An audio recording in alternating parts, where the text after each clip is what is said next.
الله الرحمن الرحيم نحمده ونصلي على رسوله الكريم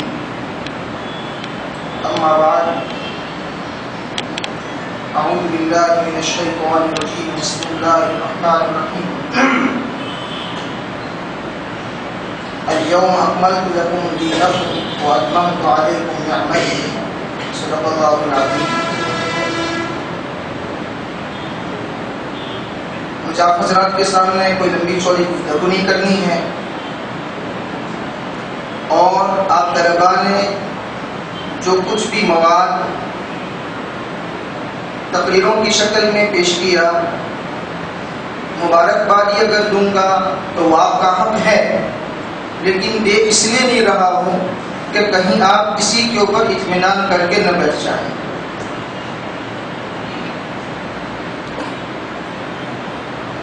البتہ یہ پروگرام منعقد کرانے والے حضرات مجلس تحفظ ختم نبوت حیدرآباد کے ذمہ داران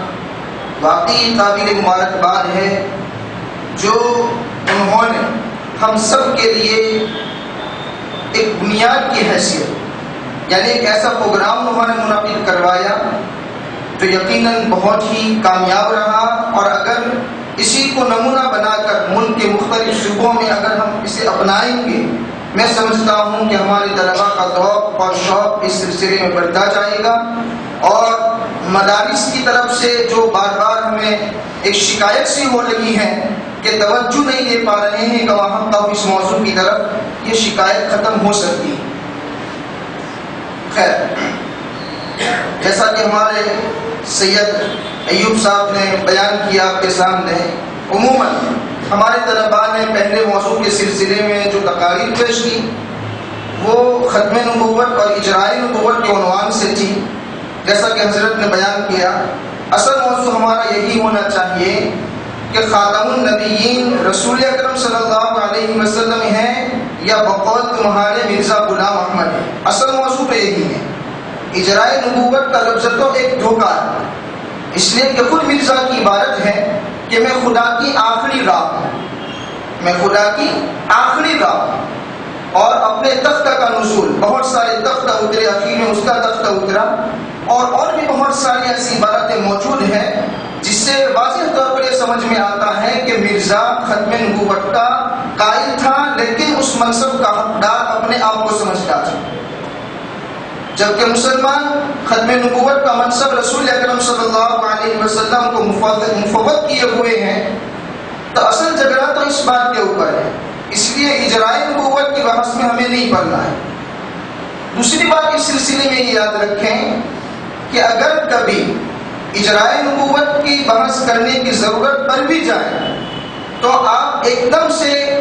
ختم نبوت کے سلسلے میں آیات یا اجراء نبوت کی جو وہ آیات پیش کریں اس کا جواب دینا نہ شروع کریں، بلکہ آپ خود مرزا کی تحریروں کی روشنی میں،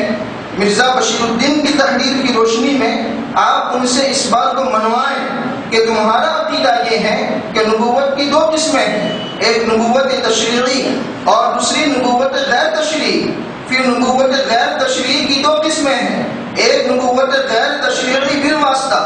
اور ایک نبوت غیر تشریعی بلا واسطہ. ہم جس نبوت کے قائل ہیں وہ نبوت غیر تشریعی بالواسطہ کے قائل ہیں، یعنی آپ کے اطاعت سے نبوت ملے گی. اور اگلی دو نبوتیں یعنی نبوت تشریعی اور نبوت غیر تشریعی بلا واسطہ یہ بند ہو گئی ہیں، یہ ختم ہو چکی ہیں. البتہ ایک نبوت غیر تشریعی بالواسطہ یہ جاری ہے. تو اصل تو ان کا دعویٰ یہ ہے، خود انہوں نے اپنی کتاب کے اندر اس بات کی صراحت کی ہے اور 3 قسمیں انہوں نے نبوت کی نکالی ہیں. آپ ان سے اس دعویٰ کو منوائیں کہ آپ قبول کرو ان کی تحریروں کی روشنی میں، پھر آپ ان سے کہیں کہ اب آپ اپنے اس دعوے کے اوپر اجراء نبوت کی بحث کریں. وہ قیامت تک ایک آیت بھی اس سلسلے میں پیش نہیں کر سکتی، اس لیے کہ جو بھی آیات ہیں وہ تو مطلق نبوت کے سلسلے میں.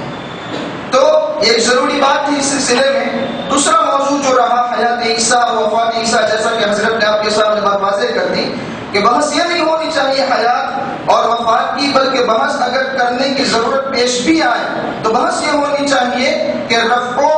و نزول عیسیٰ، اس لیے کہ حیات حیات کے ثابت ہو جانے سے یا وفات کے ثابت ہو جانے سے رفع و نزول کا مسئلہ حل نہیں ہوتا، اور اگر رفع و نزول کا مسئلہ ثابت ہو جائے تو اس کے ضمن میں حیات اور وفات کا مسئلہ خود بخود حل ہو جاتا۔ نصارہ بھی موت کے قائل ہیں، لیکن وہ یہ کہتے ہیں کہ آپ سولی پر چڑھ گئے، آپ نے وہاں وفات پائی، پھر 3 دن کے بعد دوبارہ زندہ ہو کر آپ آسمانوں کی طرف چڑھ گئے، تو موت کے تو وہ بھی قائل ہیں، لیکن اس کے باوجود بھی وہ رفع کے قائل ہوئے۔ اس لیے موت یہ رفع کو مستلزم نہیں ہے، اس لیے موت اور وفات کی بحث کے اندر نہ پڑا جائے، بلکہ رفع اور نزول کی بحث۔ خیر، اور بھی بہت ساری سلسلے میں ہیں، ہمارے استاد یہاں پر مولانا شاہ عالم صاحب موجود ہیں، ہم ان کے سامنے کیا عرض کر سکتے ہیں، لیکن ایک بات یاد رکھیں، یہ قادیانی گروہ اور قادیانی ٹولہ یہ وہ مجرم ٹولہ ہے جو ترمیم عقائد کے ساتھ، ترمیم شریعت کے ساتھ، ترمیم احکام کے ساتھ ترمیم تاریخ کا بھی مجرم ہے۔ انہوں نے تاریخ تک کے اندر ترمیم کی ہے، اور انہوں نے ایسے بھیانک جرم کیے ہیں اس سلسلے میں، جن حضرات کا مطالعہ ہے وہ جانتے ہوں گے آپ میں سے کہ یأتی علیہ فنا، ایک مقرر جو حدیث پیش کر رہے تھے، انہوں نے کئی کتابوں سے یہ ثابت کیا اور ہمارے سامنے عبارتیں لائی۔ کچھ کتابوں کے ایڈیشن ایسے چھپ گئے جس کے اندر ہماری کوتاہی ہے کہ اس کے اندر یہ لفظ ہے اتا علیہ فنا۔ اب ہمارے سامنے یہ کتاب آئے کہ ہم کیا بول سکیں کہ اتا علیہ فنا ہے وہاں، تو جبکہ اصل حدیث یأتی علیہ فنا کی ہے۔ اسی طریقے سے تفسیر ابن کثیر کے کچھ نسخے جو ہیں وہاں پر قل ان کنتم تحبون اللہ کے ماتحت کے اندر جو ہمارے ہندوستان کے اندر جو تفسیر ابن کثیر مل رہی ہے یا اور نسخے جو مل رہے ہیں وہاں پر یہ ہے لو کان موسیٰ و عیسیٰ حیین لما وسعہما الا اتباعی، حالانکہ اصل حدیث کے اندر یہ عیسیٰ کا لفظ ہے ہی نہیں، لو کان موسیٰ حیین لما وسعہ الا اتباعی، لیکن اگر آپ موجودہ تفسیر ابن کثیر اٹھا کر دیکھیں گے وہاں آپ کو دونوں کا ذکر ملے گا، لو کان موسیٰ و عیسیٰ حیین۔ اب اس سے بھی وہ پریشان کرتے ہیں کہ دیکھو ابن کثیر مان رہے ہیں کہ عیسیٰ کو وفات ہو گئی۔